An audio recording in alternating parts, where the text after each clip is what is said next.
Welcome to the England Rugby Pod.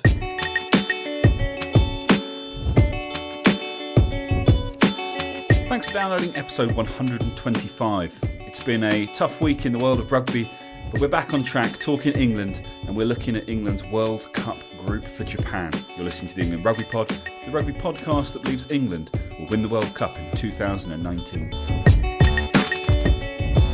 Hey guys, welcome back. There was debate on this end about whether or not to take a week off, but Dan was quite adamant that we made a promise to you guys and we need to stick to that promise of bringing you an episode every week. We caveat that with we're going to be on holiday I'm going to be on holiday at the end of May, so I'm not quite sure what we're going to do there, but for now we'll assume we'll come up with some kind of solution. We are here today, but Dan is going to be taking charge, and more on that later. But before we crack on, obviously, we'll say hello to Dan first, actually. Hi, mate. Hello, buddy. You're taking charge, but we're not going to talk to you. No, sorry. Yeah, I'm taking charge. It could get a bit loose, but I'll let you start and kick us off. Then I'll go into a few things that I've dug up. Awesome. It's not much. I mentioned last week about this new service that sort of tracks our progress, and one of the things that I've discovered that it does is it hunts down the reviews that we get that are outside of the UK. And the problem we have is when we check our reviews, we only get shown the ones in the UK. So a number of our listeners, and I'm crossing my fingers that you're still with us, have over the course of the last couple of years written reviews for us, but they're based outside the UK. And so we've never actually seen them until now. So I'm not going to go and read them all out. A lot of them are referencing things back during the autumn internationals and the summer tour last year, and even further back than that. But I did want to just do a quick shout out to those of you that actually took the time to, as we asked for, go on there, write your comments, give us reviews, because obviously we really appreciate those. So first Absolutely. up, this was back in October last year from Sean O'Farrell. I said I wasn't going to read them out. The only bit here that's interesting, I mean, he actually says that he lives out in South Africa. I'm assuming he's suggesting he's South African because he says that we've converted him to an England fan, which is pretty impressive. He asks us about our opinions on John Mitchell, which we have covered back then. But one thing he mentions that I thought was quite good. He saw Owen Farrell at Ellis Park, shouted at the top of his lungs that he too was a Farrell, and apparently Owen smiled and gave him a thumbs up. So, nice. Appreciate that. But yeah, Sean Farrell, that is. Thanks for reviewing us and giving us ratings, and hopefully you're still listening, and sorry for the delayed thanks. Next up, this is Singapore, Rugby Matey in Singapore. This was July last year. 5 stars from him. Really appreciate that. Again, he asks about Manu's discipline and do we think we're going to see Manu back in the England team. Of course, we now know that yes, we are. So that's sort of we missed the boat on that one. But he does go on to say, and this is something that perhaps we're going to cover, maybe even today, I'm not sure. But he says, do we think an Asian team with the likes of Hong Kong or Malaysia make it far in the World Cup, or even compete against the top nations? So one to ponder, Dan. But yeah, rugby. Not to answer right now, I don't think. But I know we're going to obviously start talking about the World Cup at some stage. So maybe we can come back to something like this at that point. But yeah, Rugby Matey in Singapore. So he gave us 5 stars. Really appreciate it. Thank you so much. Rattle through these now. PJ McP in Australia loves the show. 5 stars. He wants to talk about. What does he want to talk about? He wants to talk about the impact of rugby league players on union. I believe we've actually covered something similar. I think we had a similar question from someone else. But yeah, that's 5 stars from him. Really appreciate those. What have we got next? That was Rugby Matey. Oh, Rugby Matey again. Gave us another review a few months later. Another 5 stars. Always happy to receive those. It's not all pretty. It's BC Banter, ironically, in Canada. Gave us 1 star. He said, highly hypocritical banter that refuses to see or take any criticism on the pod. I mean, I think you hit the nail on the head there, mate, with the word banter, but I imagine you're probably not listening anymore. But fair enough. at least you took the time to give us an opinion. And then finally, Rugby Matey again. So another 5 stars. So three lots of 5 stars from Rugby Matey. Big fan he is, clearly out in Singapore. Rugby Matey, if you're listening, we will get these posts now, so please do get in touch and we'll make sure that we interact in a timely manner. Closer to real time than we have done recently. We'll actually respond, because no doubt your questions will be relevant to what's going on at the time when we get them, and then, are bad. But now that we're aware of them, now that we're able to see these, we can keep tabs. But guys, really appreciate the feedback. Really appreciate the support, and obviously awesome to be getting this support from so far away. So we will endeavour to pick up on your comments in future, and as Dan says, kind of respond to them in a timely manner. Anyway. Well, yeah, I mean, we see them now, so thanks very much. Please keep them coming.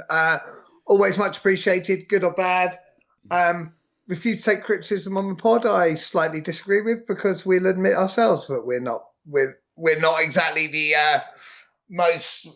we're not the authority out there, but absolutely. No, that's fair enough. But you know what, we take the criticism because we read out the critique. We don't accept it, of course, because it's our job to argue why they're wrong and we're right. But banter. That's ultimately what it's about, having a bit of a laugh, having a bit of fun, and being biased is kind of our USP. But anyway, Dan, I've done my bit. It's over to you. I have no idea what's coming. I'm intrigued to know what you've gone for this week. Well, it's kind of something different. It's been a bit of a weird few weeks in rugby. There's been a lot of negative stuff. Do you know what? I wanted to take us back a bit to sort of our DNA as a podcast, to our raison d'etre, for want of better words. So I'm moving this very much England focused, and I'm starting to just flirting with looking at the World Cup to a slight extent. But before I look at the World Cup, there are a couple of things that I wanted to run by you. The first thing, which I wanted to get your thoughts on, is Warren Gatland has been pretty much said he's likely to be the next Lions coach. How much genuine reality behind that there is, I have no idea. But if he is, and a lot of people say that opens the door for him to be the England coach. Now, let's assume after this autumn, when we win the World Cup, Eddie decides, do you know what? I've done as much as I can. I'm going to step down.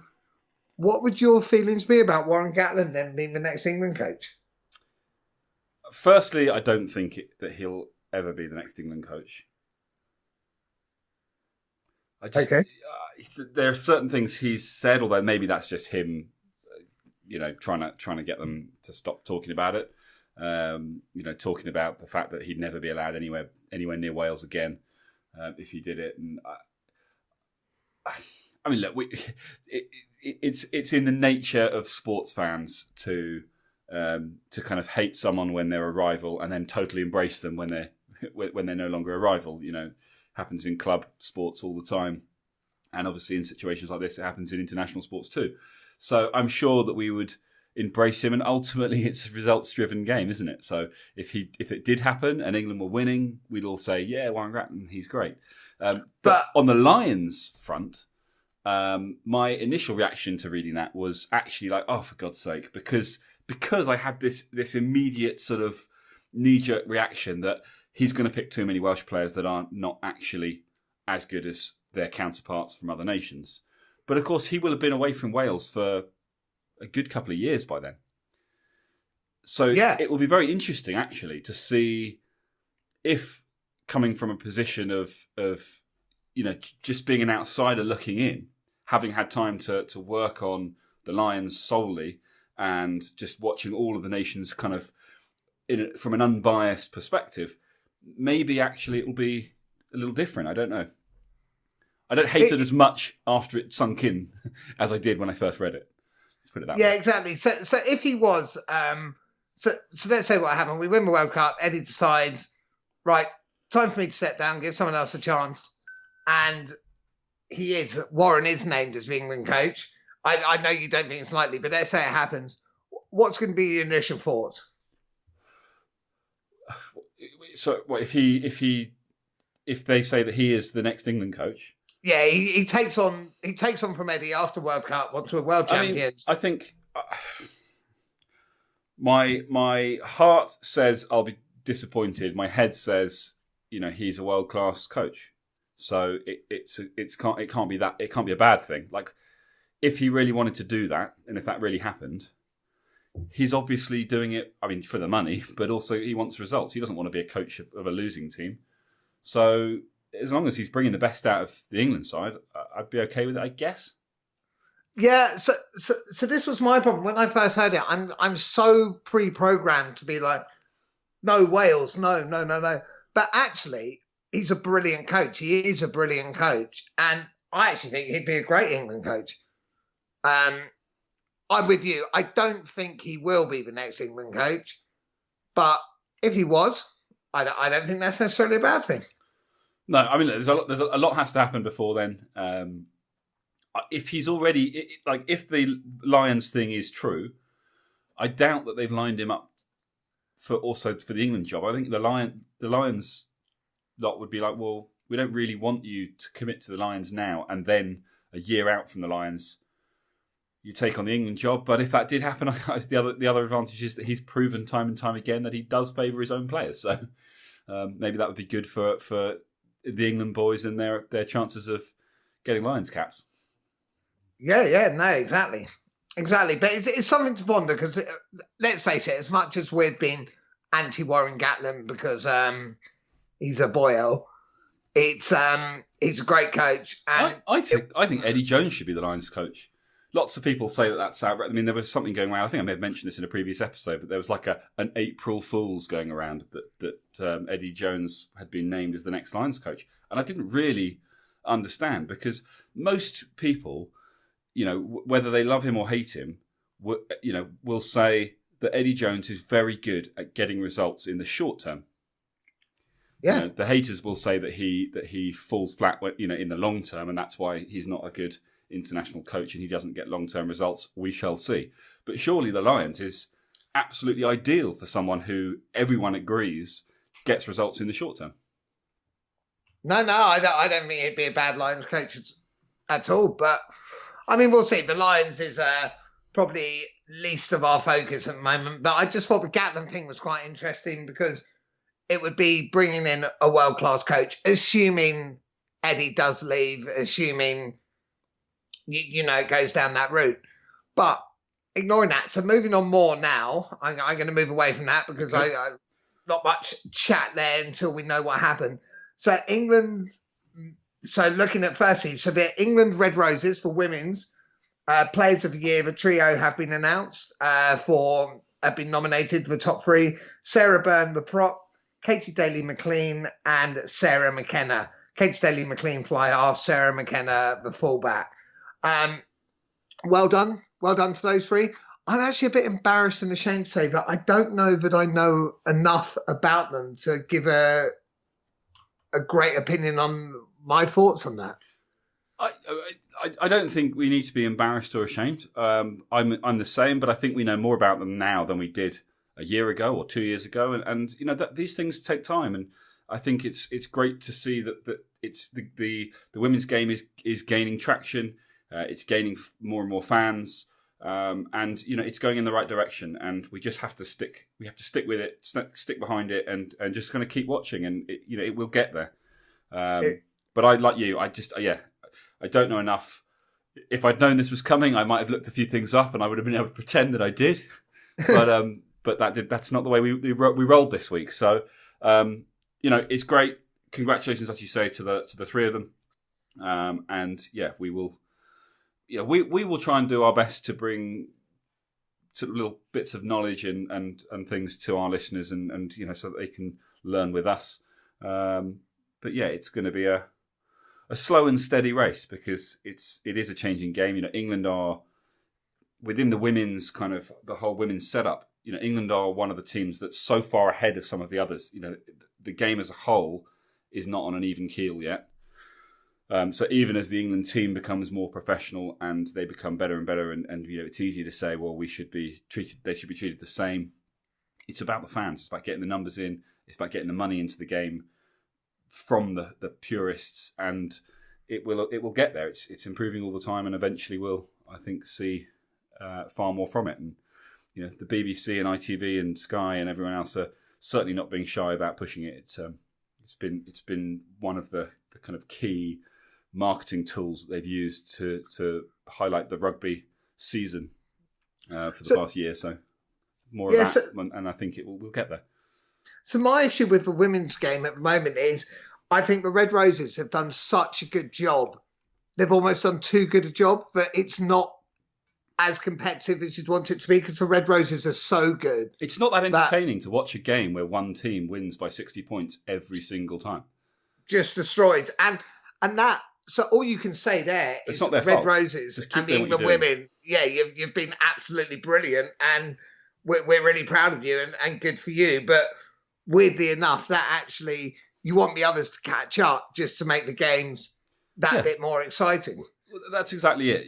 The England girls are getting better and better, and it's becoming more and more professional. It wasn't that long ago that you watched the game, and it felt like a totally different class. It doesn't look the same. It looks much more professional now. It's much more entertaining to watch now. But like you say, the oppositions need to be at the same level for the games to become really exciting to watch, and that's what's going to draw the fans in. And that side of it isn't quite there yet from the games that I've seen.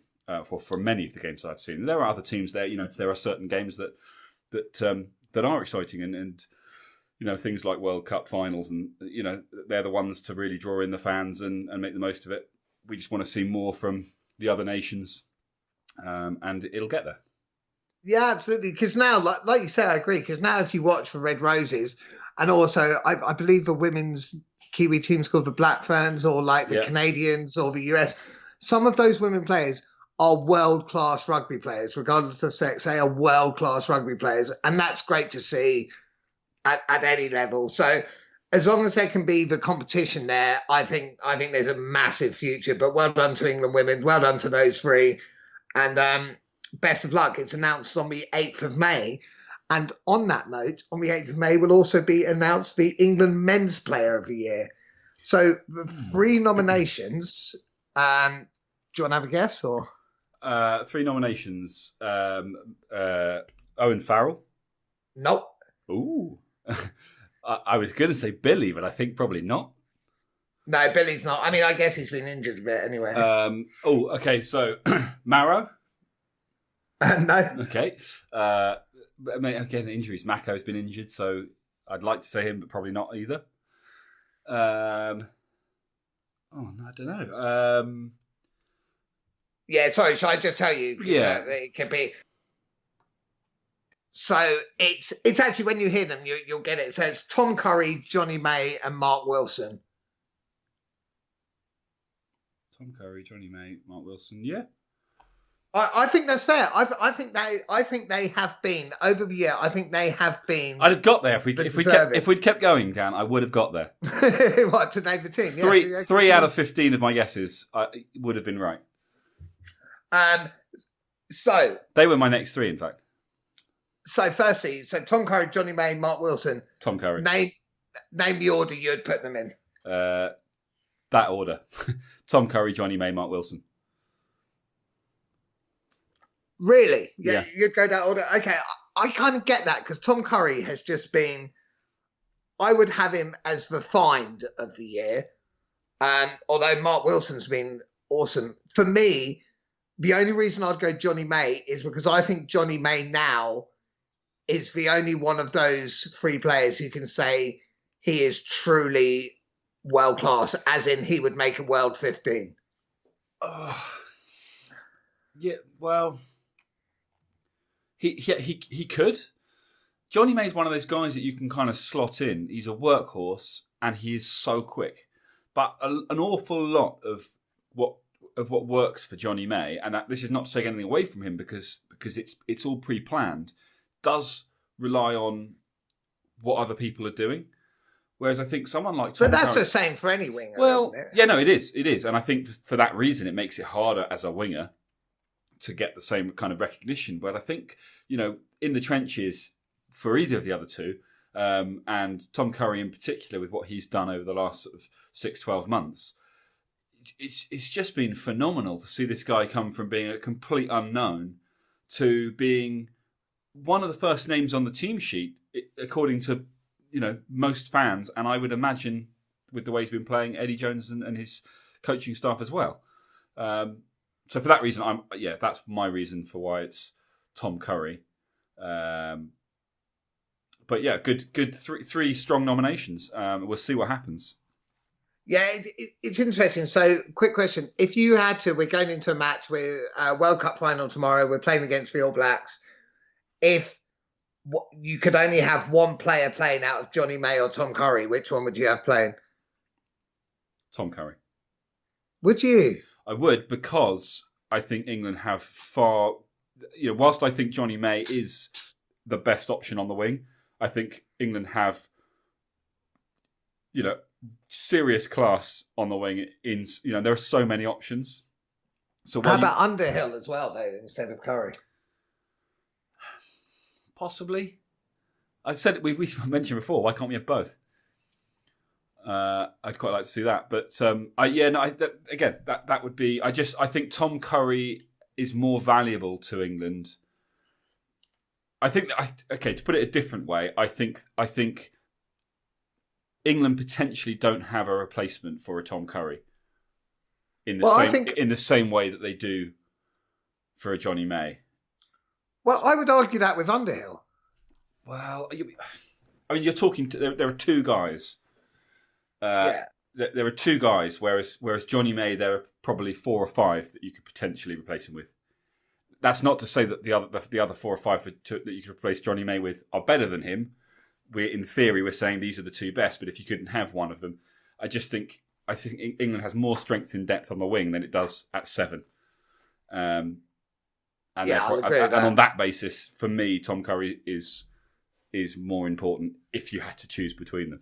If you had to choose him, and do you think he's been the best player for England over the last 12 months?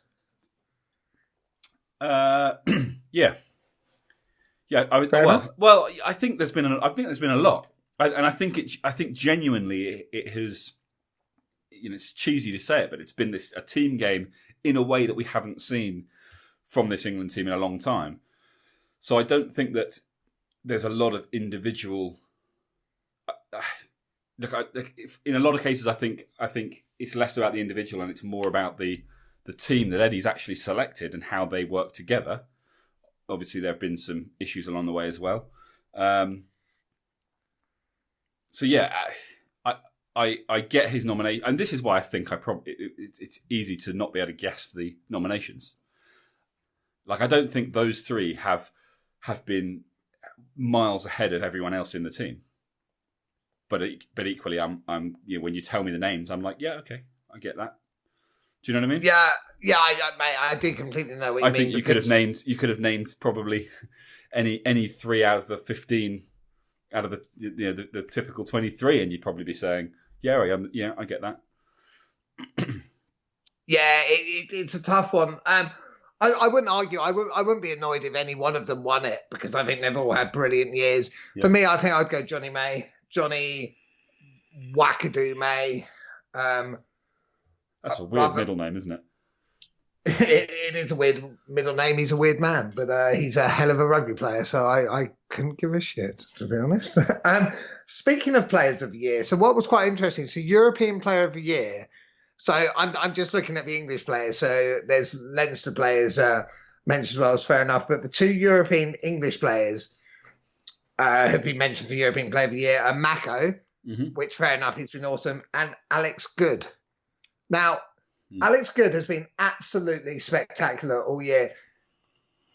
Does that help, or does that in any way raise his profile for an England place, or is that ship sailed? I think we went into this a little bit last week. I genuinely don't believe that ships sail with Eddie Jones.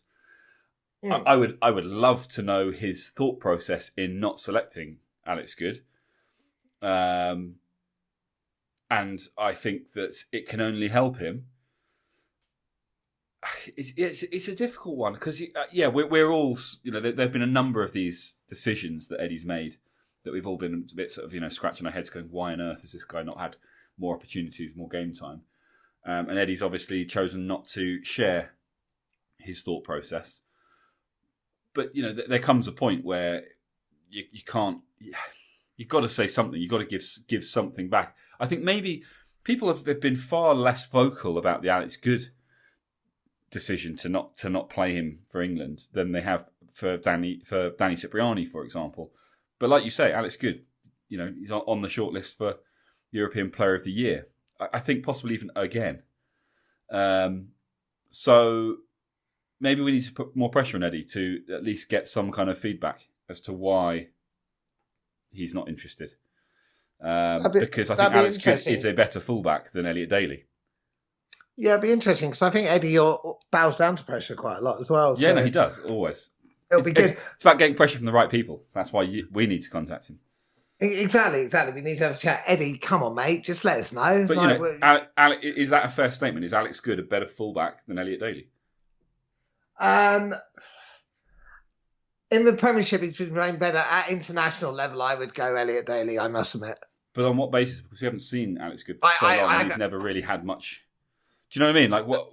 I just think Elliot Daly has. I'm not saying I don't want Elliot Daly involved. I think he's a world-class player and he offers an awful lot. But I think Elliot Daly has that. Just that extra. Factor. I would 100% hope I would never say that, but I think I probably have before. But I think Elliot Daly just has that bit more.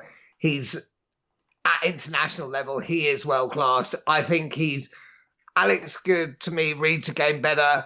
I don't think we necessarily need that as much as we need someone like Elliot Daly, who's an absolute he is a game changer. He can be. His pace, his skill. I think he's got. At international level, I think he's got the pace to really. I think he'll trouble defences more than Alex Good will. If you're going for a more defensive option, I think you've got a Mike Brown. Really?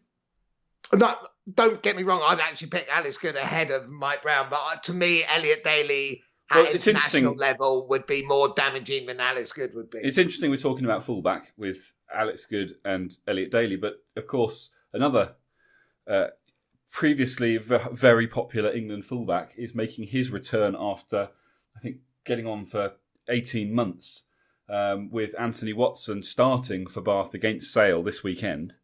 In his comeback, are we potentially seeing more, just selection headaches for Eddie on the way?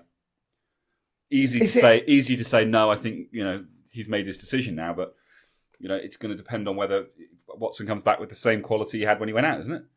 I think Watson, if Watson comes back and he's looking crisp and he's looking as sharp as he was before, I think he's definitely causing headaches from a squad perspective.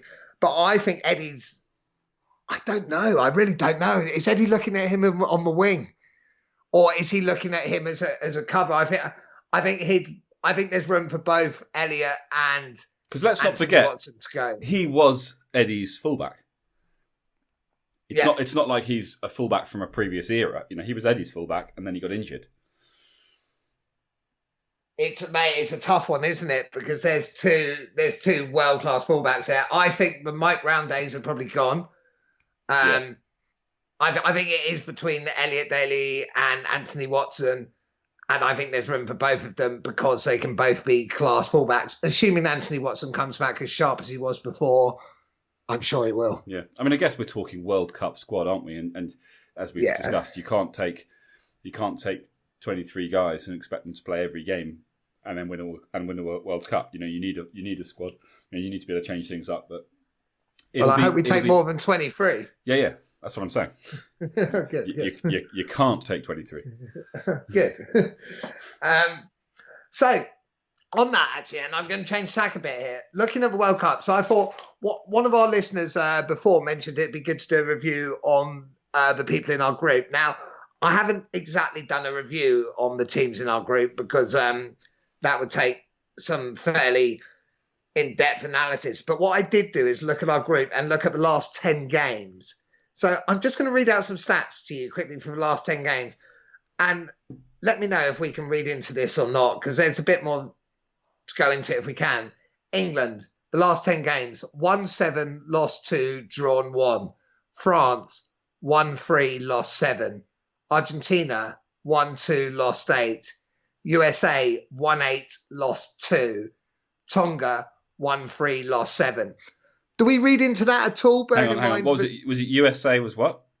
1-8, lost 2. But and Tonga was 1-3, lost 7. But Tonga also, interestingly, that their last 10 games are since the start of 2017.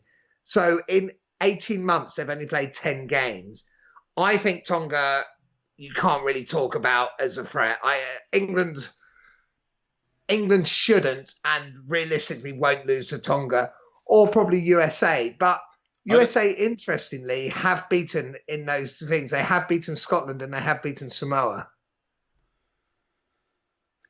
Yeah, I don't see it. We've talked about the USA before. They have the potential to be outrageously good given their kind of the pool that they can.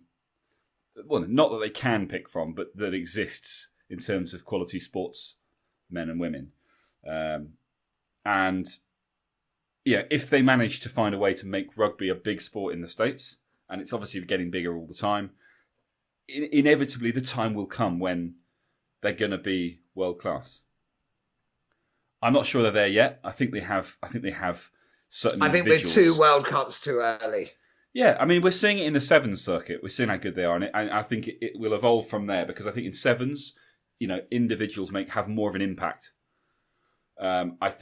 I think in the 15s at the top level, those individuals, who are outrageous, particularly in terms of pace and things, have less of an impact on the entire game because it is a 15-man game. And I think we are, as you say, 2 World Cups too early. But they're not going to be. It's not going to be a walkover. But they and I think they've got it in them to. Is cause an upset the right word? I don't see them beating England. Could they? They could beat France. I can't see them beating. I could see them beating France. So that I guess if USA were to beat France, that would be the upset that I think they could potentially cause. Argentina have been awful. They have been awful, but it was also looking at who have they lost to. They've lost to New Zealand a few times, Australia, South Africa. They've lost to Scotland, France, Ireland as well. But they've also beaten South Africa and Australia. Yeah, but I think if you keep going further back as well, I mean, look, the last time we played Argentina, I think it was 3 games out in Argentina, during the Lions tour when we took our second team out there and did them in their own backyard, and then they came over here and we did them again. I don't think they're a concern. I mean, look, you've got to go into this thinking that all of the teams you're playing could potentially beat you, but only if you play badly. I think that has to be the way to look at it. I think, if every team there plays to their best in every game, England come out on top having won all of their games. Not just because of the world rankings, because obviously some people might say, well, yeah, obviously. But yeah, I agree with you. Tonga is not one to be concerned about. Tonga and USA, I don't think are. I think France is the only game in that genuinely that England need to be overly worried about, and not overly worried about. France is the only game in there that I think England go into saying, they're our biggest threat, which is obvious. And I'm not convinced that they're that big a threat, looking at how they've performed in the last 2 times England have played them. I think England know how to beat France. I think they do at the moment. The French, and I definitely am not going to use a cliche, but the French have good enough players to beat anyone on their day. And they genuinely do. They've got some world-class players. Yeah, I mean, ultimately it comes down to having, if we take the Six Nations as the most recent England rugby that we've seen, it comes down to, do England know what went wrong against Wales and then subsequently against Scotland? And do they know what they need to do to fix it? Which isn't something we can answer right now. It's something that they need to deal with in-house and that we will see in the build-up, in the warm-up games. And I think if the answer to that question is yes, then I think England go through unbeaten. Yeah, and England, in my mind, should go through that group unbeaten. There's some, like France and Argentina can be tough games. Argentina can put out a heroic performance, but unless England mess up, we should beat Argentina. We really should. Yeah. So this is an interesting one for you then. And again, we'll do far more analysis on this the closer we get. But if England had won the Grand Slam in this recent Six Nations, would we be looking at this group going, you'd probably play probably a second string side against Tonga and USA and maybe even Argentina, in order to rest players? Whereas is the danger that because of what happened initially against Wales, and then obviously what happened against Scotland in particular, that a message has gone out to say England have the ability to totally collapse, don't ever give up, and you're still in with, there's always a chance. And is that going to make it life difficult for England in terms of selection because of this issue of you've got to use your 33 or your 36 or whatever it is? And going into games that typically you would say, we're confident to kind of take some of our bigger names out to give them a rest, and you're thinking, but we can't risk an upset.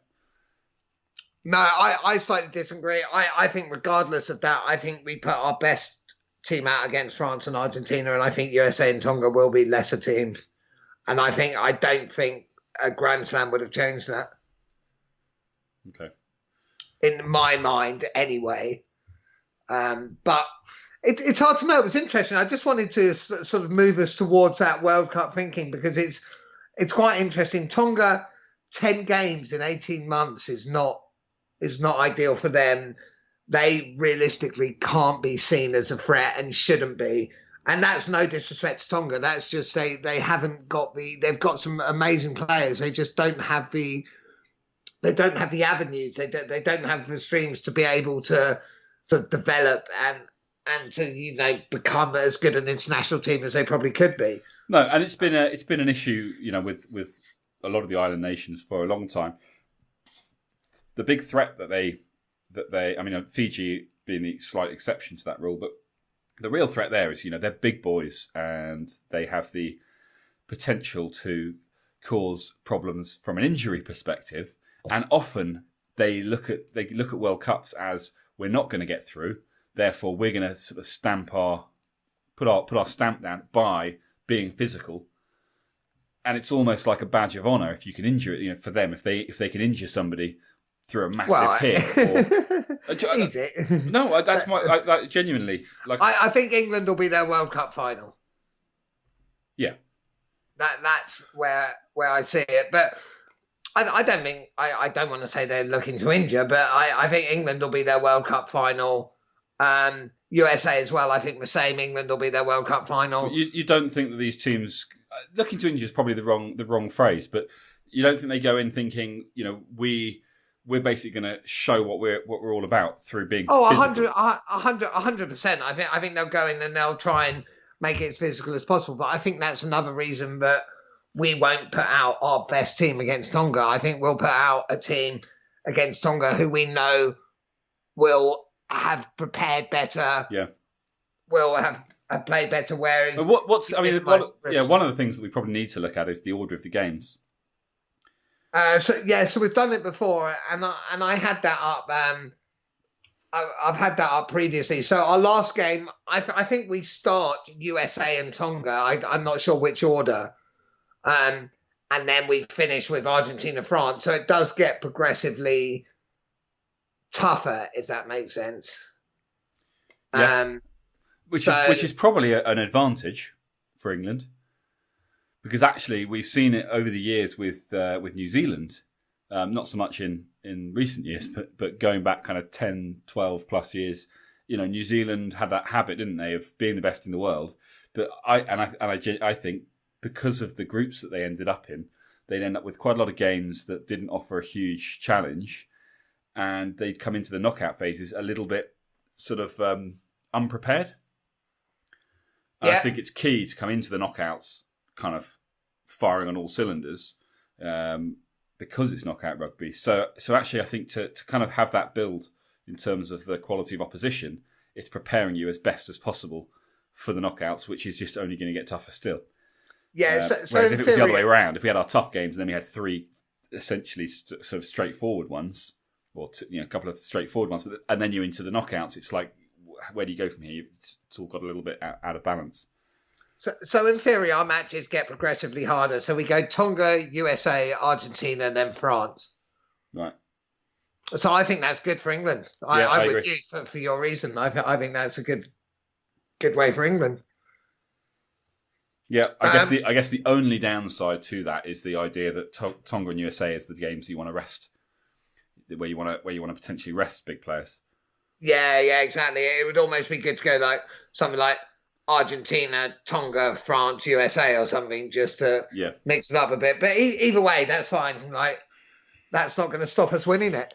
No. I mean, really, there's no point in us discussing it.